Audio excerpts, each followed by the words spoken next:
Meanwhile, the latest out of Fort Knox, a.k.a. Patriot Place, is that New England will not be trading Jimmy Garoppolo, leaving quite a few NFL teams looking for a plan B, as Jimmy G continues to be the Pats' plan B. Monday morning quarterbacks, Peter King has high hopes for the Eastern Illinois alum. Here he is on Mike and Mike this morning. I think that Belichick's whole point is I have a guy who, for the first time since I picked Tom Brady in 2000, I have a guy who I think can be the heir to Tom Brady and who can continue our Super Bowl run. People will laugh at this and they'll think, oh, it's utterly preposterous, but this is in the eye of the beholder. I would not be surprised if they think that he is Aaron Rodgers to Brett Favre or Steve Young to Joe Montana. All right, we know Peter King knows a thing or two about football, and he sees Garoppolo as Brady's successor. Max, we know how much you love Tom Brady and your little Cliff. Do you think Jimmy G will be the heir apparent to Brady? It's possible. I'll say yes at the moment, but this move does not demonstrate that because Jimmy G doesn't have a new contract. I mean, what's the incentive to move him now? Because Bill Belichick knows about the cliff just like I do. You know why? He's smart. He has people and he look at these kind of things. That's right. And in human history, 41's the cutoff. Maybe Tom Brady's the exception. The odds are against it, but let's say Tom Brady's the exception. But Belichick can't plan the future as though a long shot is what's more likely to happen. If Brady bucks the odds, great for the Patriots. But that's not the way Belichick and the Patriots can plan. Now, he didn't give Jimmy Garoppolo a new contract. Why not? Because this season, you don't know what's going to happen with Tom Brady for sure. And this season, Garoppolo is still cheap. So you have an inexpensive backup plan who may be the heir apparent. If you don't have a deal out there that you really like, you know, a high first-round pick plus sweeteners for a guy you took in the second round. It's not like you didn't invest resources and has studied up under Belichick and Tom Brady. If you don't have a good enough deal, why would you move him? Now, the heir apparent, yes. I like the Steve Young to Joe Montana analogy. Much better, actually, than Aaron Rodgers to Brett Favre, because the fact is the odds that Jimmy G will ever be Aaron Rodgers are slim to none. And the fact is also Brett Favre was no Tom Brady, as great as Brett Favre was. So I like the Young to Montana analogy better. And the answer is Belichick here is in a holding pattern saying maybe Jimmy Garoppolo is the guy. But he's not saying definitely because there's no new contract. Well, first of all, when you compare your level of intelligence to Bill Belichick, let's understand something here. You have the type of intelligence where you got to have that dictionary app on your phone or something like that so we can make sure we can keep up with you. And with Bill Belichick, he simply says nothing. He just goes out there and sends them out there to play football, okay? So let's make sure we understand the difference, okay, when you mention you and Bill Belichick in the same breath. Now let's get back to football. Belichick's objective proof about how smart he is. You're right. There we go. Here's the deal. This is the part that bothers me about this, Max Kellerman. I am appalled that anybody would sit up there and talk about Jimmy Garoppolo, as Mollywood would say, Jimmy G. Oh, stop hating. I am disgusted that anybody would mention that in the same breath as they would mention Aaron Rodgers as the heir apparent to Brett Favre. Let's be clear. Let's understand the dichotomy that exists between the two scenarios. First of all, Aaron Rodgers was held back for years. Ain't nobody accusing Jimmy G of being held back. That's number one. Number two, Aaron Rodgers is better than Brett Favre was. Jimmy G has no chance in hell of being better than Tom Brady. That's the 2 points right there. That's the 2 points right there. Let's get that out the way. Number three. The odds are against it. Odds are, because it ain't happening. Let's stop the odds. It's not happening, okay? I can be definitive with this. It ain't happening, all right? Number three, Jimmy G has thrown 94 passes in his entire career. This season, when he threw 33 against Arizona, 26 against Miami, last time I checked, that comes up to 59. And then you got one pass against Cleveland, that's 60. And then you got two more against the Jets, that's 62. And then you got one more against Miami, that's 63. 94 minus 63 equals 31. So that means before this season, the man threw 31 passes in his career. And we're supposed to sit here and based on 2 games, we're supposed to talk about how he's the heir apparent to Tom Brady when Tom Brady is talking about being around for 5 more years. Here's what it comes down to. I would dare give Max Kellerman credit on this, y'all. Are you ready for this? I got to give my man Maximilian or Maximus or Max, whatever word, whatever name works for my man. I got to give him credit where credit is due. Maybe, just maybe, Bill Belichick has been listening to Max Kellerman. Maybe he's fearful that Tom Brady is going to fall off a cliff. And that's the reason why we're having this damn idiotic discussion, because Garoppolo is no heir apparent. I'm not going to say that a dude that played 2 games is the heir apparent to Tom Brady. I'm not sold. I'll give you evidence. I need to see more, and I don't think we're going to see more for a while because Tom Brady ain't going nowhere.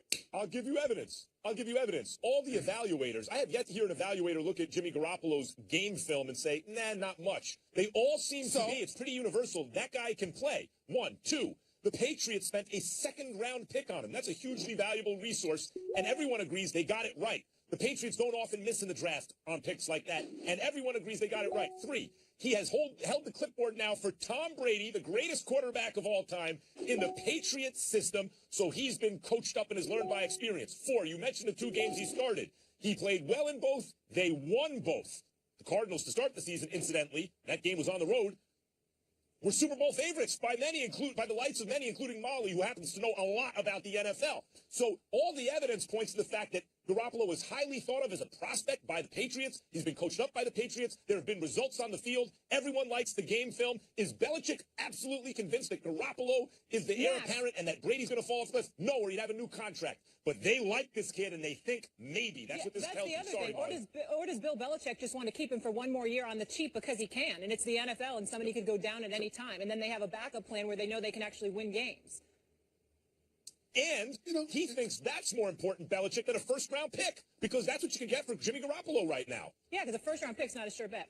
Y'all lucky we got a wrap, because I was about to get on both of y'all about something. We do but have to wrap. Stephanie, the real boss of the show, is in my ear telling us we got to go, so I'm going to let y'all off. Look at this progress we're making, listening to time cues. This is tremendous. Moving on, Kyrie Irving and Isaiah Thomas squared off last night as IT4 took home the W.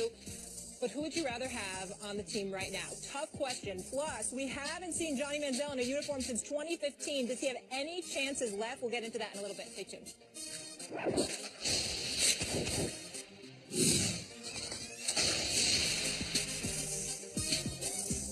Whether you and LeBron and Tristan Thompson and Kevin Love, I understand the styles matchup argument, but we just saw the Warriors, as I mentioned yesterday, go across the country for the second of back-to-backs. They didn't have Kevin Durant for most of the game, and Steph Curry spent his second consecutive night ice cold. The Wizards, one of the top teams in the East, are playing at home and highly motivated, on a roll, and won by the skin of their teeth. And that's because the Golden State Warriors, like the Spurs, are extremely well coached. They're familiar with each other. They play as a machine. They have unselfish players. They can play the modern brand of basketball as well or better than anyone. And when you add Kevin Durant to the mix, and you Steph Curry, MVP, Kevin Durant, MVP, Klay Thompson, they have an offense, Stephen A., where a lot of the times the best option for the opposing defense is a wide-open Klay Thompson, who might be the greatest shooter ever, or at least capable of getting hotter than anyone ever. That oftentimes is the best option for the defense, and to mention nothing of Draymond Green and guys on the bench like Iguodala and Livingston and all that, and the championship pedigree. This one, I get why people would talk about the Spurs, but they should not be hopeful that Durant comes back and plays for the Warriors if they believe, if the idea is, because we have a better chance against the Warriors with Durant than against the Spurs, because they are wrong about that. They have a much better chance against the Spurs than against the Warriors at full strength. I'm not sure about that, and I don't see how you can say that considering that experience matters, savvy matters, tempo matters, physicality matters. All of those things come into play come playoff time. If you're just looking at it in a vacuum and you're looking at the level of talent that exists and you're dreaming about this epic matchup between the Cavs and the Warriors, it's understandable, Max. The issue in question, however, is this. We've been talking so much about the Golden State Warriors. Let me give you a reminder. Do you realize that the San Antonio Spurs are 46-13? Do you realize that the San Antonio Spurs are the #1 ranked defense in the National Basketball Association? When you combine that with the fact that I look at some of their shooting in terms of three-point field goal percentage, they're #1. #1. So they make threes, all right? They take great shots. They play great defense, and it's a collective effort. And more importantly, the tempo that they play at is not conducive to something that would be advantageous for the Cleveland Cavaliers. LeBron James tempo, other than tempo, though, Stephen A., everything you just said about the Spurs applies to Golden State, but with Durant. better players, period. Like, Tony Parker's good, even though he's older. He ain't close to Steph Curry. As great as Kawhi Leonard is, Kevin Durant is better. Draymond, like, just think about the starting fives. Tony Parker, Danny Green, a very old Pau Gasol, still effective offensively, defensively not as much. LaMarcus Aldridge, you want to Steph Curry, Klay Thompson, Kevin Durant, and Draymond Green? It's just more talent on one side, much more. First of all, Max, a couple of things you got to consider. Understand that the San Antonio Spurs have 10 players averaging better than 17 minutes a game. 10. It's number one. Number two, when we talk about age, we're going to assume, because we make these prognostications and beyond based on people being healthy on the court playing. Once you're healthy and you're on the court playing, it's no back-to-back. You're getting about 2 days rest between games, okay, because you're healthy for each game. So I don't want to hear anything about age, because at that particular juncture, when you're rested enough to perform, it comes down to your skill, not just physically, but mentally, schematically. All of those things factor into the equation. What I'm saying to you is that even though Golden State is elite as a defensive unit, they're elite when it comes to steals, they're elite when it comes to their length and how they're able to defend perimeter play. But if you're Cleveland and you're hell-bent on going down low and imposing your physical will against them, that is the weakness of the Golden State Warriors. It is not the weakness of the San Antonio Spurs.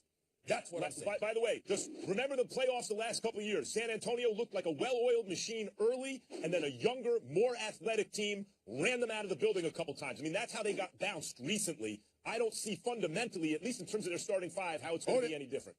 You're right about that, but that's always against a Western Conference foe. Never in the finals has San Antonio got run out of the gym. CJ, I'm just so grateful that you're optimistic about these matchups in the West and the NBA. This is a good thing. Ain't it special? Because a Ain't happy it special, Stephen A is a happy Molly I gotta Carroll. admit, I'm starting to feel the NBA fever now, Max. I'm starting to feel the NBA fever. Things are turning around. We're feeling good about it. On that note, gentlemen, let's leave it there because we need to talk about a few NFL items. Coming up next, the Patriots are looking like they're going to keep Jimmy Garoppolo after all. Could he be the Aaron Rodgers to Tom Brady's Brett Favre? Plus, could the former bad... Meanwhile, the latest out of Fort Knox, a.k.a. Patriot Place, is that New England will not be trading Jimmy Garoppolo, leaving quite a few NFL teams looking for a plan B as Jimmy G continues to be the Pats' plan B. Monday morning quarterbacks, Peter King has high hopes for the Eastern Illinois alum. Here he is on Mike and Mike this morning.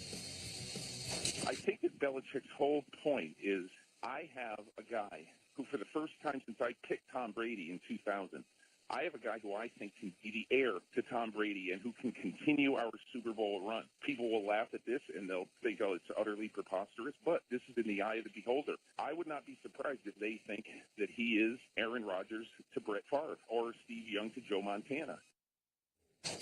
All right, we know Peter King knows a thing or two about football, and he sees Garoppolo as Brady's successor. Max, we know how much you love Tom Brady and your little Cliff. Do you think Jimmy G will be the heir apparent to Brady? It's possible. I'll say yes at the moment, but this move does not demonstrate that because Jimmy G doesn't have a new contract. I mean, what's the incentive to move him now? Because Bill Belichick knows about the cliff just like I do. You know why? He's smart. He has people and he look at these kind of things.